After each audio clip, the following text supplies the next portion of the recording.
अस्सलाम वालेकुम dear students. आज हम एक्सरसाइज 6.6 को कंटिन्यू करेंगे। लास्ट वीडियो में हमने उसके फर्स्ट 2 क्वेश्चन डिस्कस किए थे। आज हम नेक्स्ट उसके फर्दर क्वेश्चंस की तरफ मूव करते हैं जी। जो क्वेश्चन नंबर 3, 4 है वो सिमिलर टू क्वेश्चन नंबर 2 है। हम मूव करते हैं क्वेश्चन नंबर 6 की तरफ। इसमें हमसे वो पूछ रहा है विच टर्म ऑफ द सीक्वेंस। जब भी विच टर्म का वर्ड आ जाए तो उससे आपके माइंड में एक ही कॉन्सेप्ट आना चाहिए कि हमें हमसे वो उस टर्म का नंबर पूछ रहा है। जब भी कहे विच टर्म ऑफ द सीक्वेंस तो इसका मतलब हमसे वो क्या पूछ रहा है, उस टर्म का नंबर पूछ रहा है, तो हमें उसका नंबर बताना है। तो जब हमें नंबर बताना होगा तो जो टर्म मेंशन करेगा ना उसको हम nth टर्म कहा करेंगे। यहाँ पर उसने कहा which term of the sequence, sequence क्या है,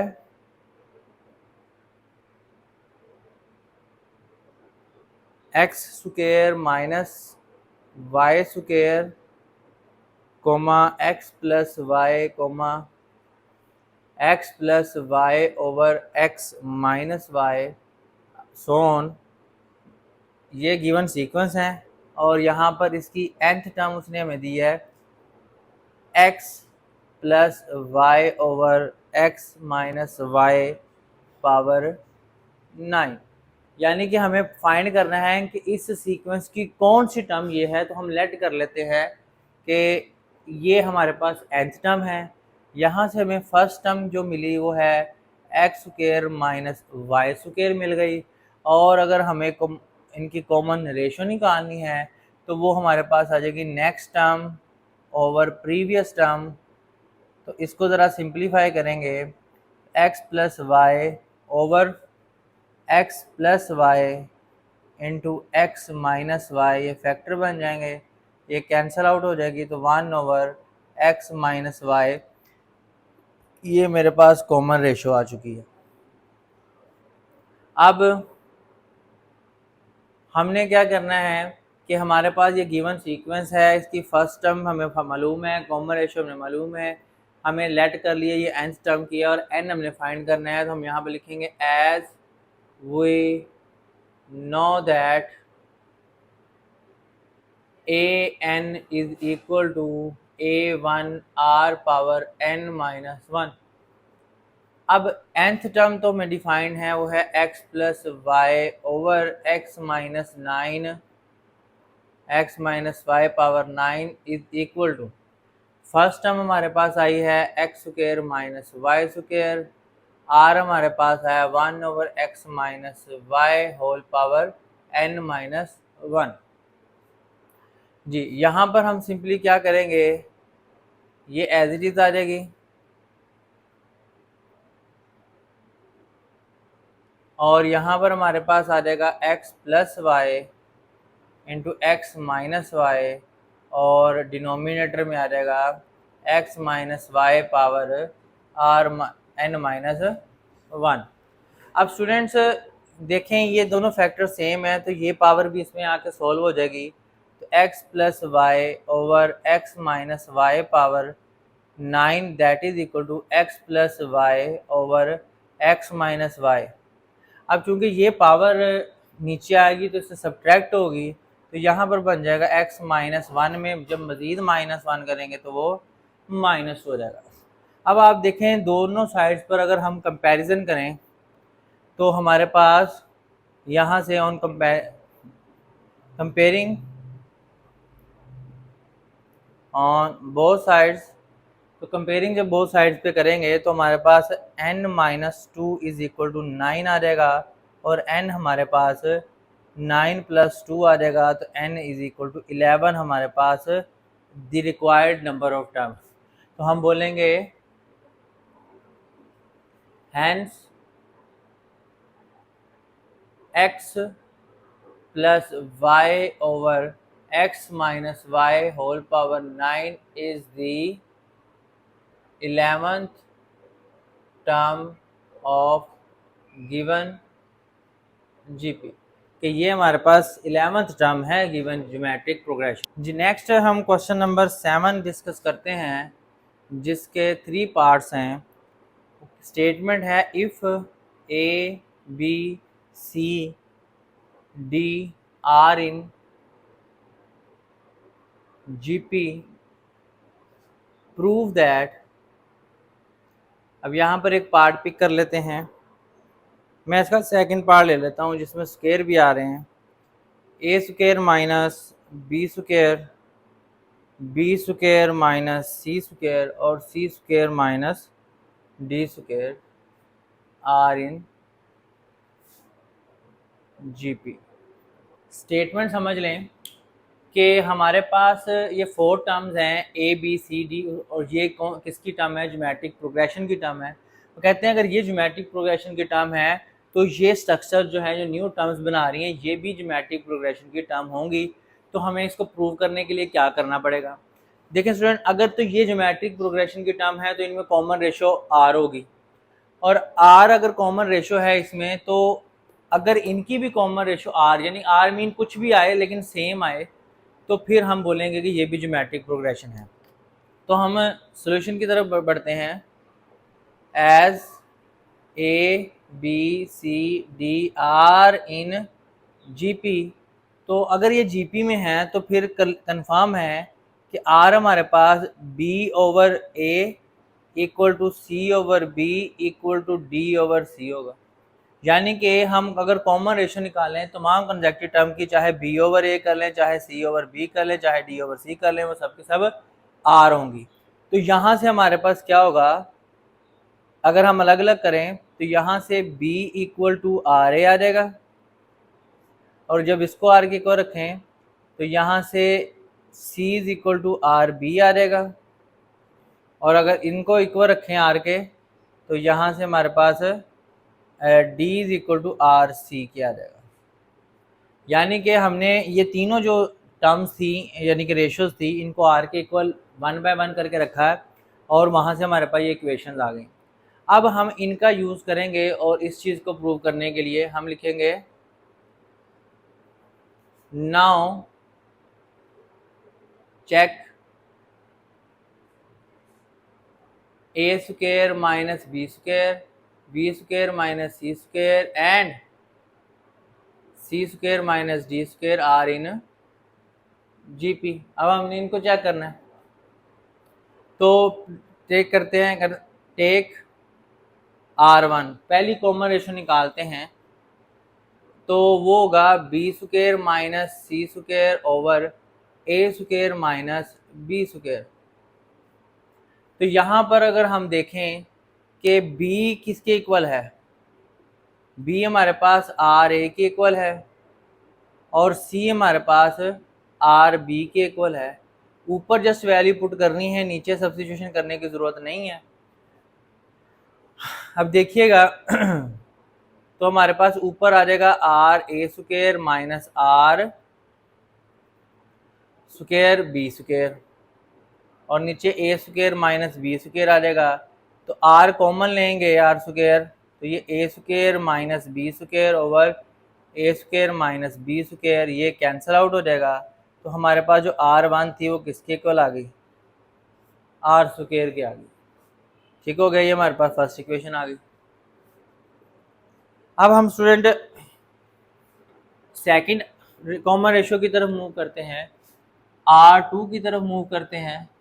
now take R2 that is equal to, R2 के लिए हमें इन दोनों की रेशो लेनी पड़ेगी, c square minus d square over b square minus c square. यहाँ पर भी हम सिमिलरली यहाँ से वैल्यूज लेंगे और ऊपर पुट कर देंगे।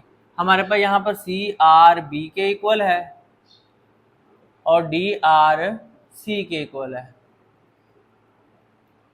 नीचे वाली को कुछ भी नहीं करेंगे, ऐसे ही आ जाएगी। तो ये आ जाएगा r square b square minus r square c square over b square minus c square. यहाँ पर आर स्क्वायर कॉमन लेंगे तो ये आ जाएगा b square minus c square over b square minus c square. ये कैंसिल आउट होंगे तो आर स्क्वायर आ गया। यानी कि हम देख सकते हैं from 1 and 2 R1 is equal to R2। तो ये इनकी भी कॉमन रेशोज जो निकाली हमने, जिनको R1 और R2 का नाम दिया, वो सेम आ गई। तो हम इसको कह सकते हैं hence a square minus b square, b square minus c square, c square minus d square are in GP. हम ये कह सकते हैं कि ये जो है ये भी ज्योमेट्रिक प्रोग्रेशन की टर्म्स हैं। तो इसी तरीके से आप इसके फर्दर पार्ट भी कर सकते हैं, जिसमें फर्स्ट सेक्शन हमेशा सेम रहेगा और जो ये टर्म्स चेंज होंगी तो आपने उन्हीं के अकॉर्डिंग उनकी रेशो फाइंड करनी है दोनों, और यहाँ से वैल्यूज उठा के सब्सटीट्यूशन कर देनी है, तो ये लेफ्ट और राइट साइड सेम आ जाएगी। ये बिल्कुल वैसे ही मिलते जुलते क्वेश्चन हैं जो आप लोगों ने 10th क्लास में के मेथड के नाम से पढ़े थे, वहाँ पर आर की जगह के यूज़ किया जाता है। जी क्वेश्चन स्टूडेंट, हम क्वेश्चन नंबर 8 की तरफ मूव करते हैं। कह रहा है show that the reciprocal of the terms of geometric sequence, कि हमारे पास एक ज्योमेट्रिक सीक्वेंस है, उसकी टर्म्स का जो रेसिप्रोकल है ना, form another geometric sequence. मैं लिखा है here the given GP is a1 r square and a1 r square और ar4, ये एक ज्योमेट्रिक प्रोग्रेशन हमें दी गई है, और वो कह रहा है शो करो कि इस ज्योमेट्रिक प्रोग्रेशन का रेसिप्रोकल भी एक ज्योमेट्रिक प्रोग्रेशन होगा। मैं लिखूंगा यहाँ पर take reciprocal to the terms of given GP. जो हमारे पास गिवन जीपी है उसकी टर्म्स का अगर हम रेसिप्रोकल लें तो वो क्या होगा, 1/a1 1/a1 r square 1/a1 r4 and so on. हमें क्या प्रूव करना है, हमें प्रूव करना है कि ये एक अदर ज्योमेट्रिक प्रोग्रेशन है।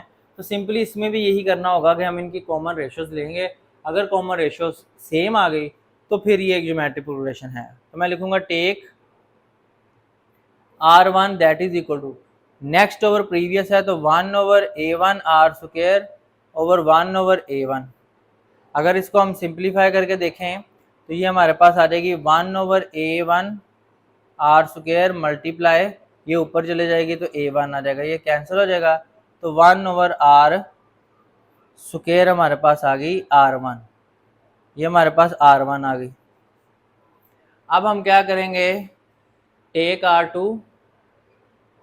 r2 कैसे करेंगे, इन दोनों टर्म्स की ratio 1/a1 r4 over 1/a1 r square, जो अगले स्टेप में ऐसे हो जाएगी 1/a1 r4 multiply a1 r square, a1 से कैंसिल, इससे कैंसिल, तो ये गेन 1/r स्क्वायर बच गया, ये भी r2 आ गया, ये क्वेश्चन 2 होगी। तो हम कह सकते हैं from 1 and 2 r1 is equal to r2, hence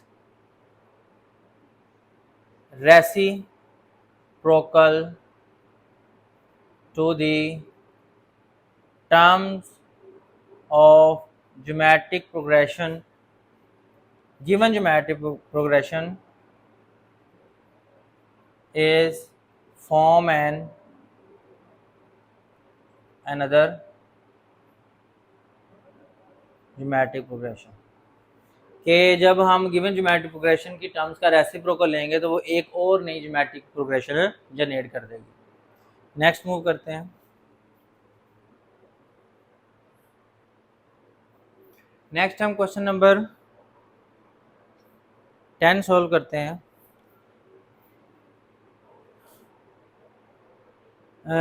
find 3 consecutive numbers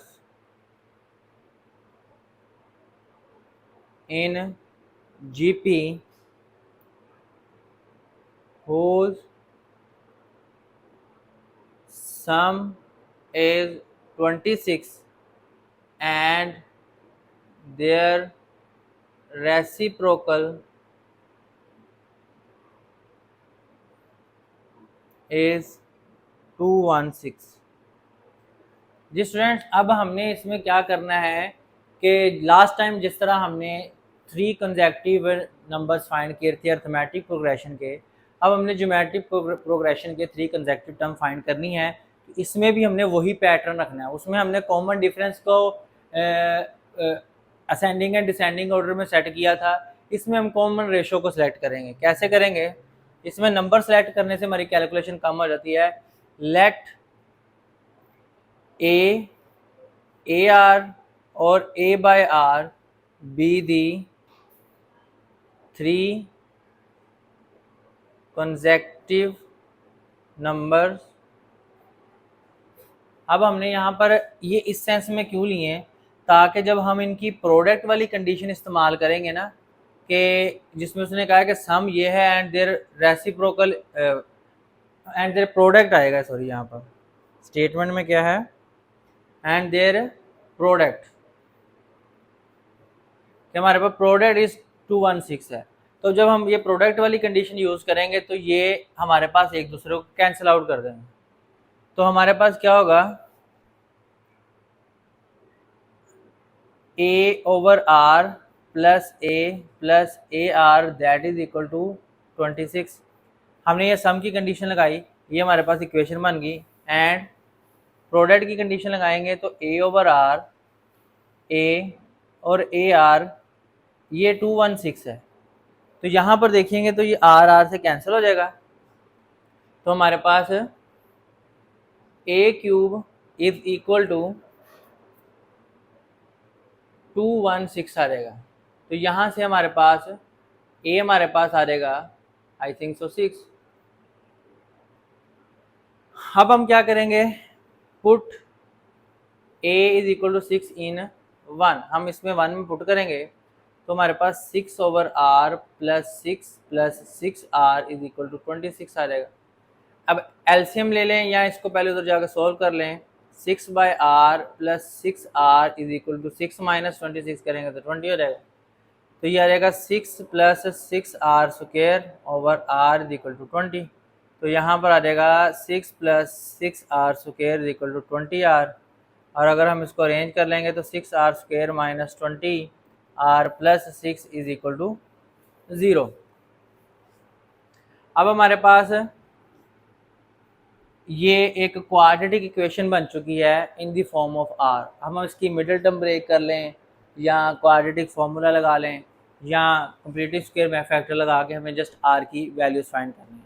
तो पहले इसमें से अगर कुछ कॉमन निकलता है तो कॉमन निकालें। मैंने 3 कॉमन निकाला तो मेरे पास आ गया 2r स्क्वायर, सॉरी 2 कॉमन निकलेगा, 3r square minus 10r plus 3 that is equal to 0। तो यहाँ पर हम देखेंगे तो 3r square minus 10r plus 3 equal to 0 आ जाएगा। फैक्टराइजेशन में 3 इंटू 3 9 होता है, तो हमारे पास 9 इंटू 1 इसके फैक्टर बन जाएंगे। 3r square minus 9r minus r, ये मिल के माइनस 10 भी बनेगा और plus 3 that is equal to 0 आ जाएगा। यहाँ से 3r कॉमन ले लेंगे तो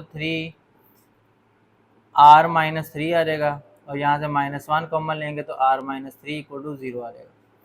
अब हमारे पास r माइनस 3 और r minus 3r minus 1 factor आ चुके हैं हमें। Either r minus 3 equal to 0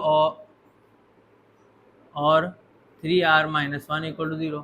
r is equal to 3 आ जाएगा और r इज इक्वल टू 1/3 आ जाएगा। ये हमारे पास 2r की वैल्यूज है जिसको हम इसमें गिवन नंबर्स में 1 बाय 1 पुट करेंगे और ये दोनों नंबर फाइंड करेंगे। हमारे पास a पहले से आ चुका था, अब r भी आ चुका है। मैंने लिखा नाउ